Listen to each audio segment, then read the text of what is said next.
Con este documental iniciamos la versión en DVD de En busca del misterio. Una serie para algunos de ustedes conocida, otros habrán oído hablar de ella y para muchos será una novedad.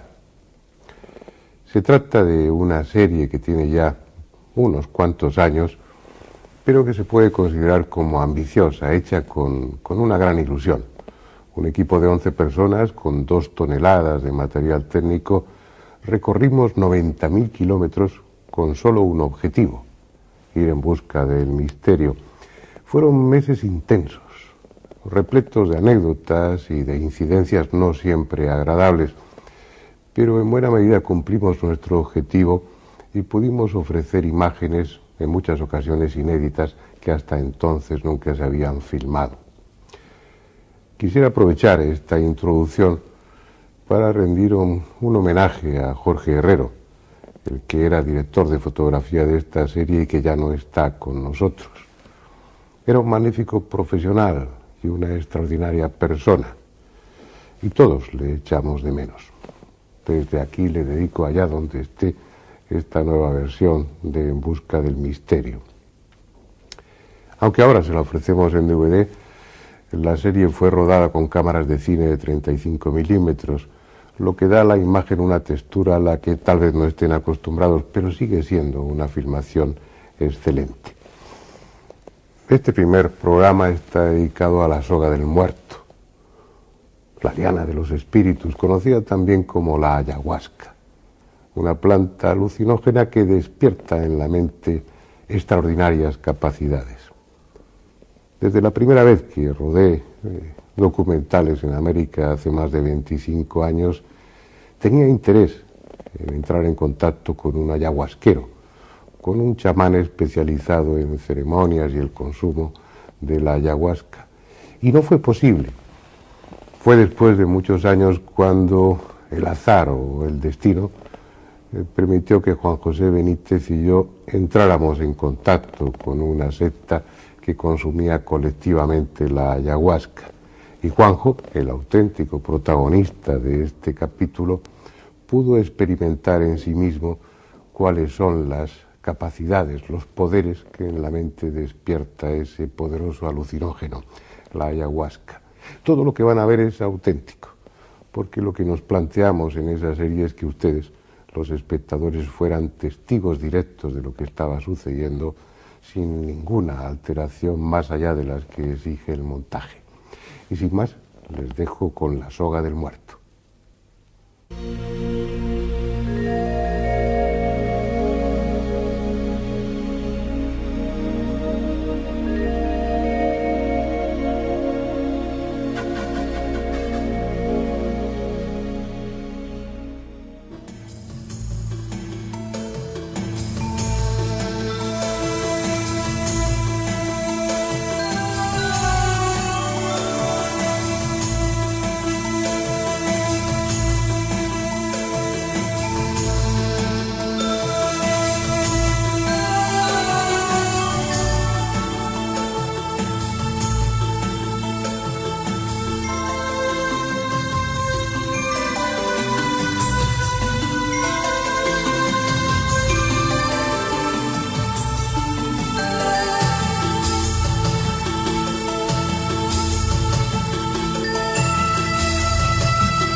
En las márgenes de una galaxia perdida entre los cientos de miles de millones de galaxias que forman el universo conocido, hay una minúscula partícula azul, un globo sin importancia alguna al que sus habitantes llaman Tierra.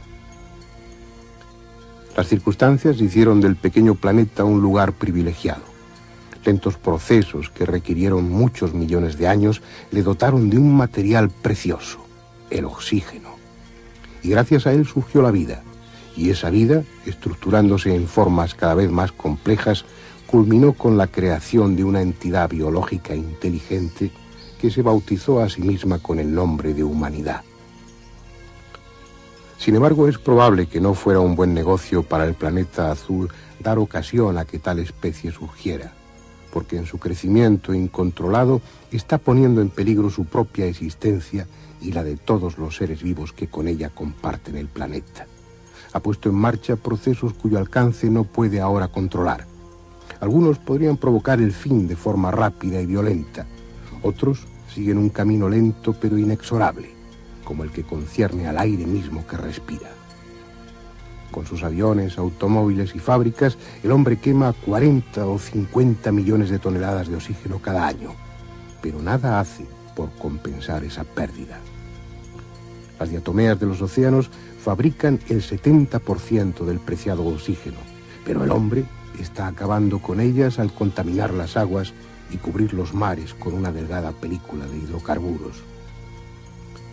El 30% restante del oxígeno lo fabrican las plantas, fundamentalmente los árboles, pero el hombre, en su constante huida hacia adelante, ha destruido los bosques y lleva camino de convertir la tierra en un desierto. Solo quedan masas boscosas en 3 o 4 zonas del planeta y también parecen condenadas a desaparecer. La más extensa, la de la cuenca amazónica, está siendo talada o quemada con tal prisa que en pocas décadas habrá desaparecido por completo. Aunque los principales responsables, multinacionales y gobiernos, continúan llevando a cabo con estúpida contumacia esa destrucción para tener acceso fácil a los recursos del subsuelo, empiezan a surgir voces que denuncian esa salvaje irresponsabilidad. Ecologistas, biólogos y grupos organizados que proponen alternativas racionales para explotar la selva sin necesidad de destruirla.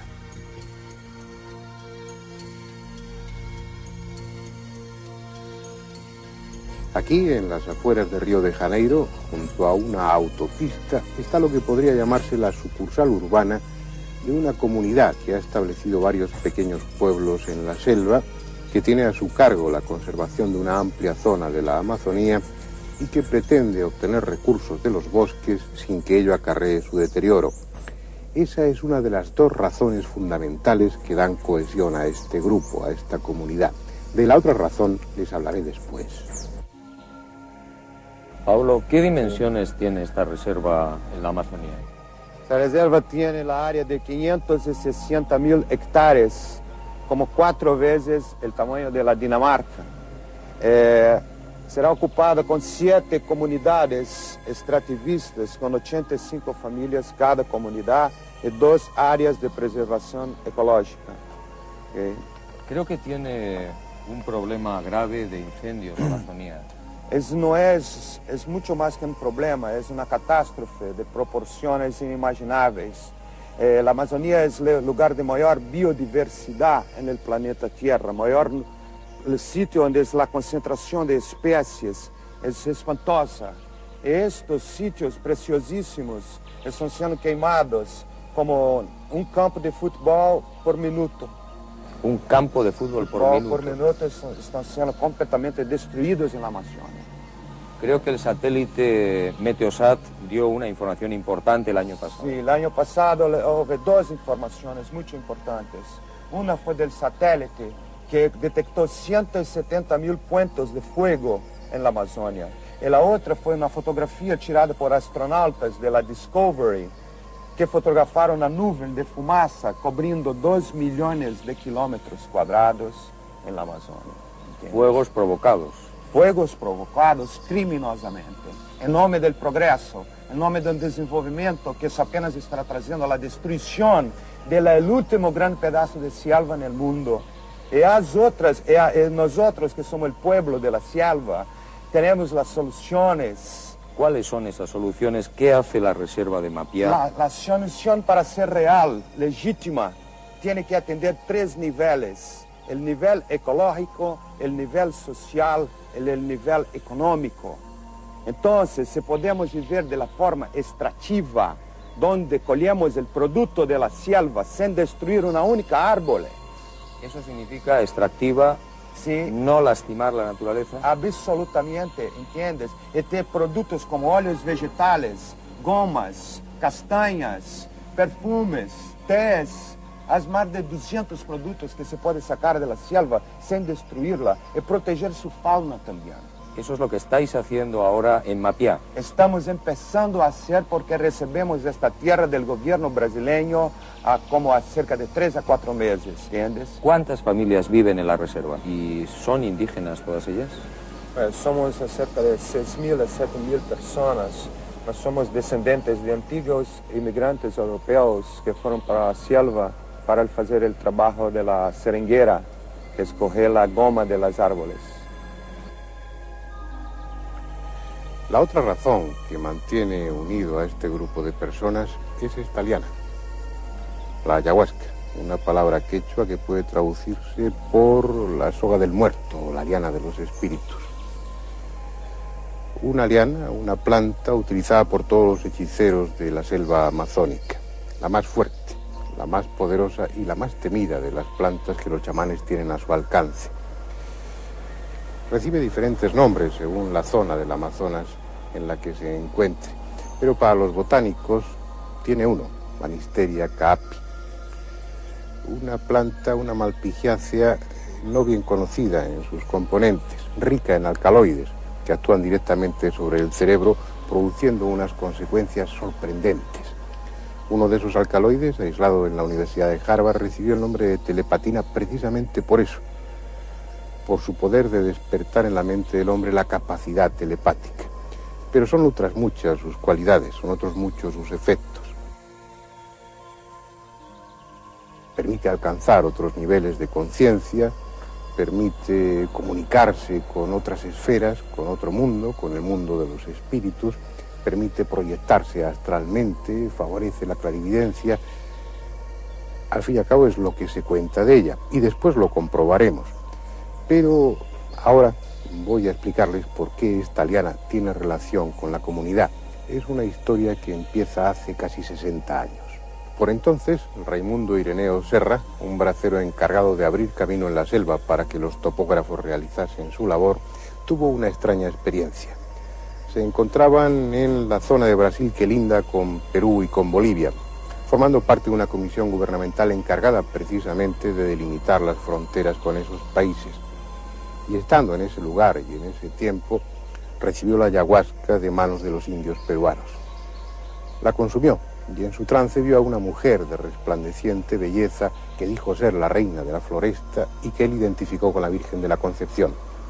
En sucesivos trances, siempre bajo el efecto de la ayahuasca, Raimundo volvió a tener encuentros con aquella dama que le fue instruyendo y le encomendó la misión de crear un grupo, un movimiento encargado de la defensa de la selva, de la naturaleza, y en el que sus miembros consumiesen periódicamente la ayahuasca para así alcanzar un mejor conocimiento de sí mismos y una mayor integración con la naturaleza y con el cosmos. En definitiva, puso en marcha una especie de religión con dos aspectos fundamentales: la defensa de la vida natural y la ingestión en grupo de la ayahuasca como medio para ponerse en contacto con la divinidad.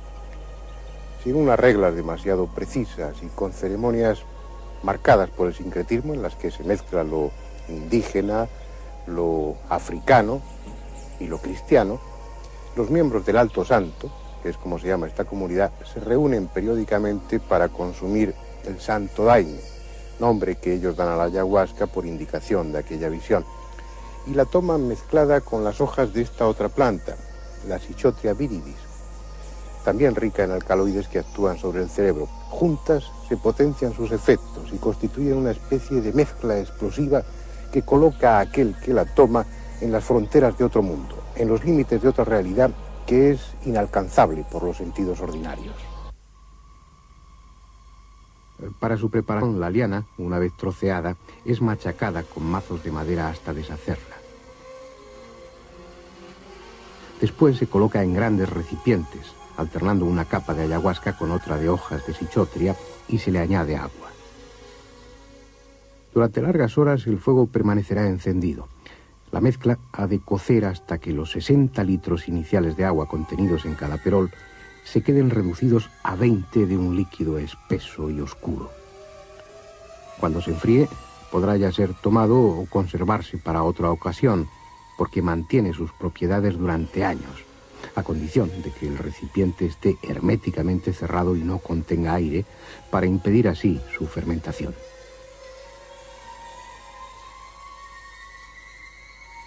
La ayahuasca, el santo daime, como ellos la llaman, iba a tomarse colectivamente en el templo de la comunidad, una construcción de madera abierta a la selva que cumple la función de centro ceremonial y lugar de reunión.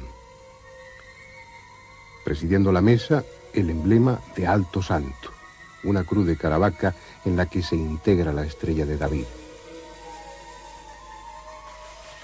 Fuera, la lluvia, que nos acompañaría toda la noche, y el ruido de la vecina carretera, recordándonos que, pese a todo, seguíamos en contacto con la realidad cotidiana. Estuviéramos o no de acuerdo con su especial religión, el hecho es que nos acogían amablemente, aceptando que todo fuera filmado por nuestras cámaras.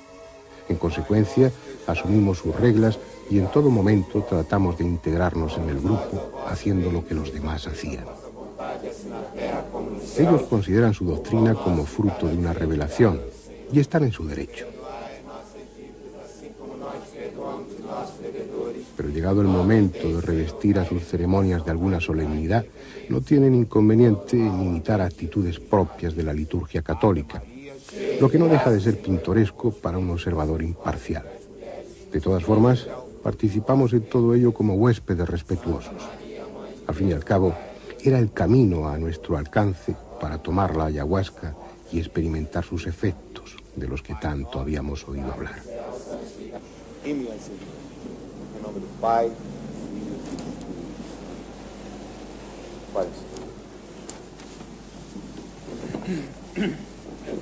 Aquel líquido espeso, amargo como la hiel, era la llave que todos los chamanes de la selva utilizan para abrir su conciencia. Pero en modo alguno puede decirse que sus primeros efectos sean placenteros.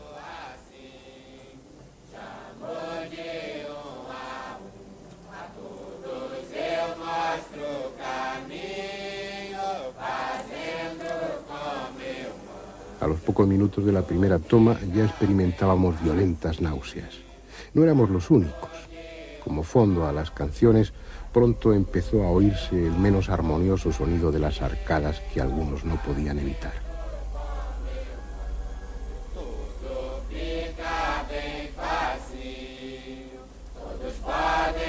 Eran 3 tomas separadas por 40 o 45 minutos, con breves pausas de silencio para enseguida continuar con los cánticos, un elemento primordial en la ceremonia.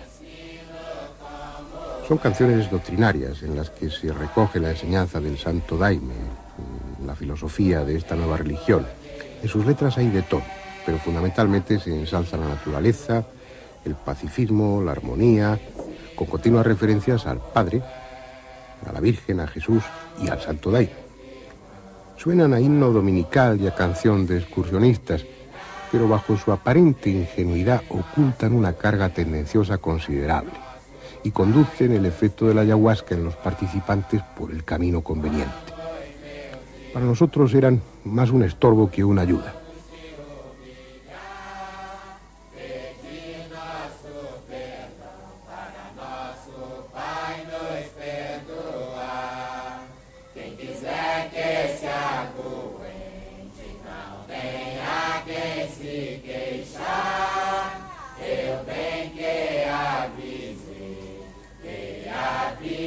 A medida que pasaba el tiempo, los efectos de la soga del muerto se hacían más patentes.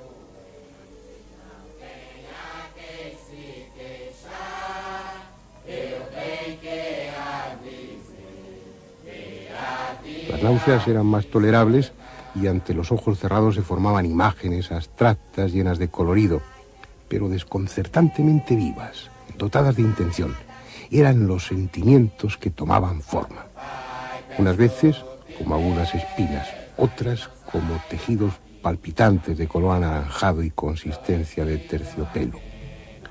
También el oído se hacía hipersensible hasta el punto de que aquellas atroces canciones eran percibidas como una agresión, despertando tal rechazo que era preciso hacer un esfuerzo para no pedir silencio a voces.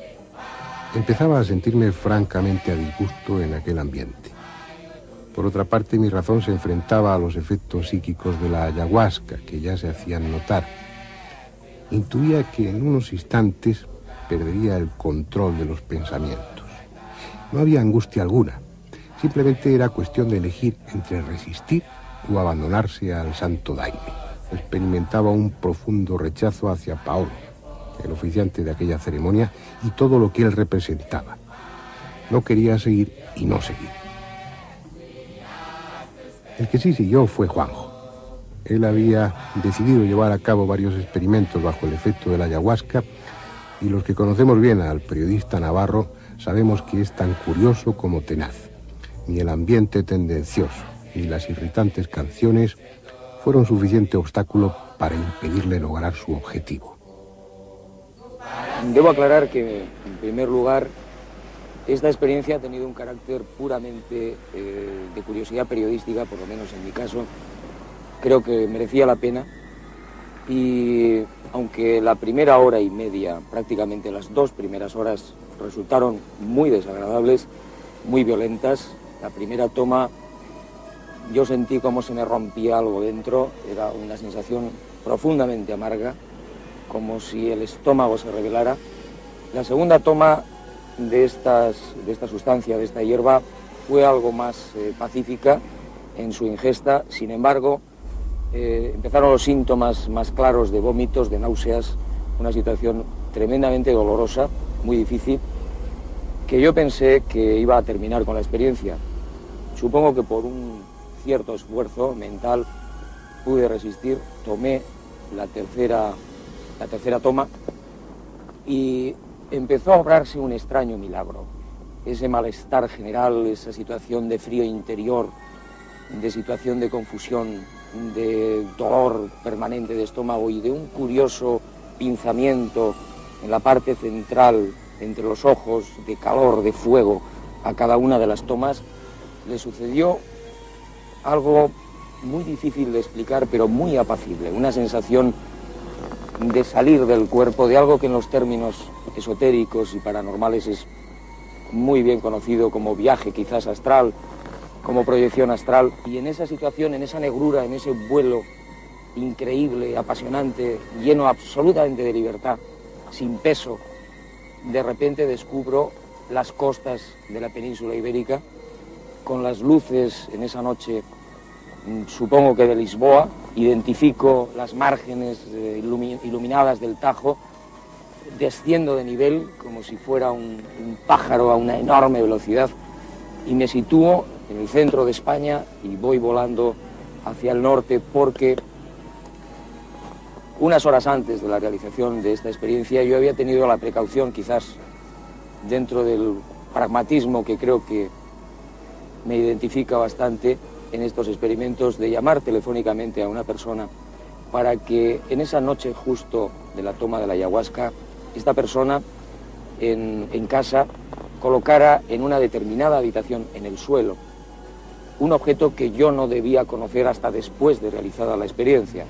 Ante mi sorpresa, sin ningún esfuerzo, yo atravieso el cristal del portal, atravieso las paredes, me sitúo ante la puerta y incluso durante unos segundos, si es que en ese estado especial de conciencia el tiempo cuenta, yo me detengo ante la puerta y disfruto del espectáculo de reconocer la puerta de la persona que yo quiero. Penetro sin abrir la puerta en el lugar y efectivamente la casa está en silencio, es la madrugada española, encuentro a esa persona durmiendo y en el suelo de esa habitación una fotografía que a mí me sorprende porque es una de las fotografías que yo envío desde Santiago de Chile en pleno rodaje a España y que la veo con toda nitidez. Y esa persona, ante su sorpresa, ante su asombro, me dice que en efecto es una de las fotografías que yo he enviado en pleno rodaje a España.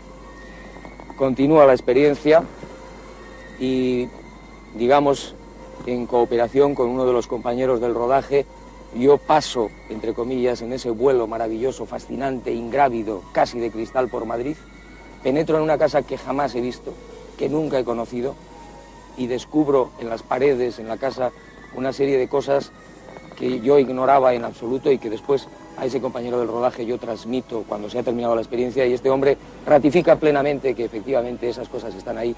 Hablo con unas personas que tampoco conozco, que le describo a este compañero de la filmación y efectivamente son así.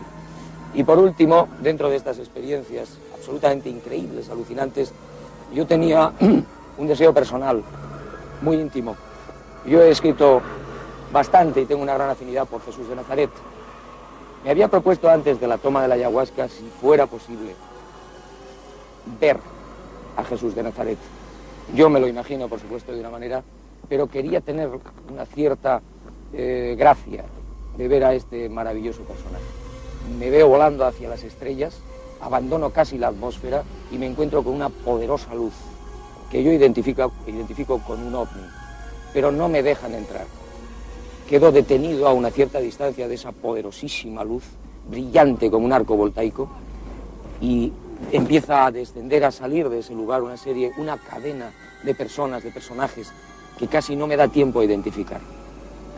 Pues bien, la experiencia prácticamente termina, me sacan de esa experiencia mis compañeros de rodaje, cuando esa figura de Jesús de Nazaret que yo ansiaba ver aparece ante mí, pero ante mi sorpresa tremenda, la figura que yo veo no es la que yo suponía, sino la de un cuadro pintado a carbón que yo tengo desde hace bastantes años en el despacho de mi casa y que llegó un buen día de forma anónima, sin remitente, y que es una de las imágenes de Jesús más maravillosas y únicas que yo he visto jamás. Puedo decir, por supuesto, y en conclusión, que el viaje, entre comillas, de la ayahuasca fue perfecto, maravilloso, concreto, digamos que con pruebas fidedignas y objetivas. A pesar de eso, yo creo que hay otros procedimientos, y estoy hablando a título personal, creo que hay otros sistemas, otros procedimientos más limpios, más naturales, para realizar este tipo de experiencias de apertura de conciencia y de viaje por los universos. El experimento realizado por Juanjo permitió demostrar que la proyección astral, como se denomina en términos paranormales, es posible y se había producido en este caso. Ya fuera un fenómeno de evidencia que su inconsciente dramatizó como un viaje, o porque viajara realmente, porque su conciencia se trasladara a miles de kilómetros en unos instantes, lo cierto es que bajo el efecto de la ayahuasca supo lo que en condiciones normales no podía saber. Esto es, qué objeto se había depositado en una habitación de una casa en el País Vasco, en otro continente. Además, durante la realización de ese viaje, Juanjo visitó una casa que hasta ese momento desconocía, no había estado físicamente nunca en ella, y vio a una persona que igualmente no había conocido hasta ese momento. Casa y persona que luego describió minuciosamente y que fueron identificados, sin lugar a dudas, por uno de los miembros del equipo que era el que le había encargado esa parte del experimento. Por lo que se refiere a esa contemplación de Jesús, nada podemos decir, puesto que no hay forma de verificarlo objetivamente. Pero sí quedó claro, al menos a nuestro juicio, que efectivamente la ingestión de ayahuasca produce en el cerebro capacidades que en condiciones normales no tiene o que están aletargadas. La cuestión es si, como decía Juanjo al final del relato de su experiencia, si es conveniente o no la ingestión de la ayahuasca, de alguna sustancia para alcanzar esos estados de apertura de conciencia, por llamarlo de alguna manera. Hay otras vías que ciertamente implican sacrificio, esfuerzo, dedicación, pero que se compensan con eso, que son experiencias realizadas limpiamente. El que personas que no han alcanzado la madurez o el equilibrio necesario deban tomar la ayahuasca para tener experiencias de este tipo es algo que debe decidir cada uno. Y es ese el aspecto, o mejor uno de los aspectos, que menos atractivos resultan de la comunidad del Alto Santo. No se tiene en cuenta el estado psicofísico de quienes toman la ayahuasca. Incluso los mismos niños, hijos de los miembros del grupo, son inducidos a tomarla. Y es evidente que las consecuencias son en su mayoría aún desconocidas. En esta ceremonia, que se celebra cada 8 de diciembre, participan numerosas personas. Tal vez con una intención loable, todas ellas tomarán el santo daime, esa mezcla de ayahuasca y sichotria, y lo harán ciegamente, sin saber los efectos inmediatos y futuros, sentándose a lomos de un caballo que tal vez camine por senderos distintos a los que el jinete pretende. Nadie les advierte, por ejemplo, que la ayahuasca contiene también inhibidores de la monoamina oxidasa, sustancias incompatibles con muchos fármacos de uso común y con varios alimentos, capaces de producir, en caso de mezclarse con ellos, reacciones a veces muy graves. Y los miembros de esa comunidad no nos advirtieron de ello porque lo ignoran, como ignoran las consecuencias que a largo plazo acarrea el uso continuado de la ayahuasca. Uniformados, cantando en coro canciones menos ingenuas de lo que parecen y asumiendo el liderazgo de personas que tal vez no respondan a intereses totalmente altruistas y, sobre todo, ingiriendo la ayahuasca de forma condicionada por los fines presuntamente elevados de la comunidad, las gentes de Alto Santo no resultan envidiables para quienes somos simples observadores. Hay otras formas de defender la naturaleza y otros medios para propiciar una apertura de conciencia.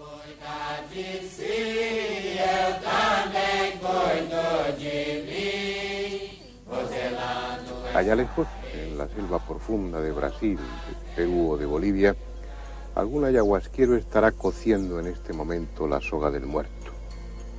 Y lo hará en solitario, como siempre ha sido. Antes se habrá preparado concienzudamente, habrá guardado días de ayuno y habrá meditado sin prisa sobre cuál es el objetivo para el que esta vez toma la ayahuasca. Posiblemente para diagnosticar a un enfermo grave, tal vez para conocer el futuro o para ponerse en contacto con los dioses, quién sabe si para sumirse simplemente en la contemplación de sí mismo. Pero lo hará libremente, conscientemente, responsablemente, sin arrastrar a nadie en su camino y sin dejarse llevar por otro interés que el que su condición de chamán le impone. Esto es, curar y ayudar aconsejando acertadamente a aquellos que lo solicitan. Aquí, en este lugar, en esta comunidad, todo es distinto.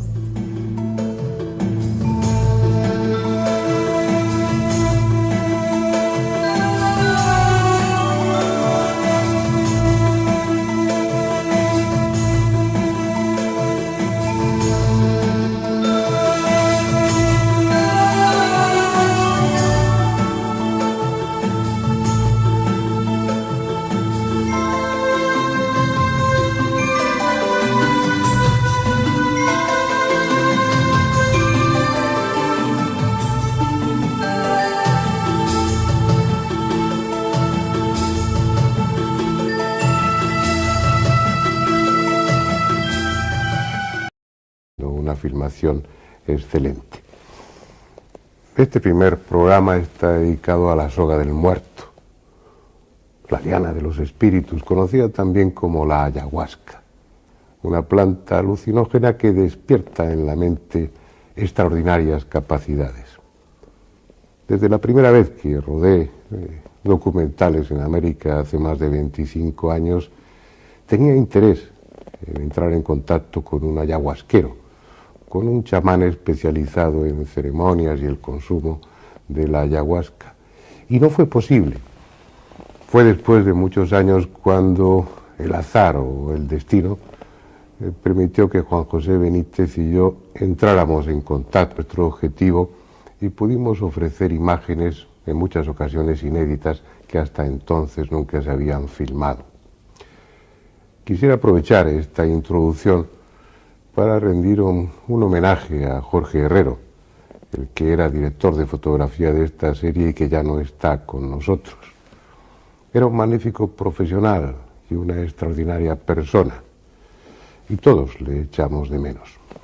Desde aquí le dedico allá donde esté esta nueva versión de En busca del misterio. Aunque ahora se la ofrecemos en DVD, la serie fue rodada con cámaras de cine de 35 milímetros, lo que da a la imagen una textura a la que tal vez no estén acostumbrados, pero sigue siendo. Con este documental iniciamos la versión en DVD de En busca del misterio. Una serie para algunos de ustedes conocida, otros habrán oído hablar de ella, y para muchos será una novedad. Se trata de una serie que tiene ya unos cuantos años, pero que se puede considerar como ambiciosa, hecha con una gran ilusión. Un equipo de 11 personas con 2 toneladas de material técnico recorrimos 90.000 kilómetros con solo un objetivo: ir en busca del misterio. Fueron meses intensos, repletos de anécdotas y de incidencias no siempre agradables, pero en buena medida cumplimos nuestro...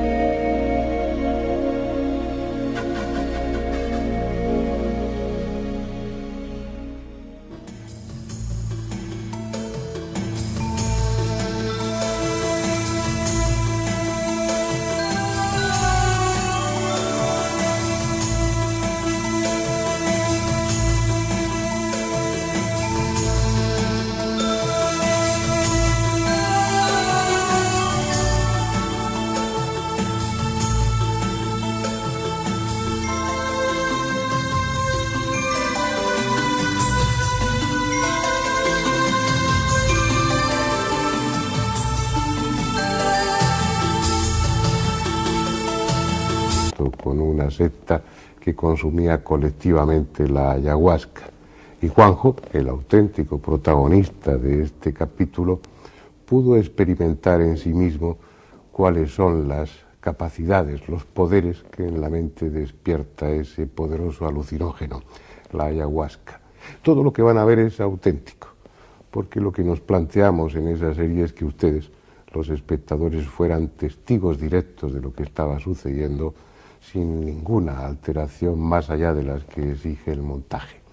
Y sin más, les dejo con La soga del muerto.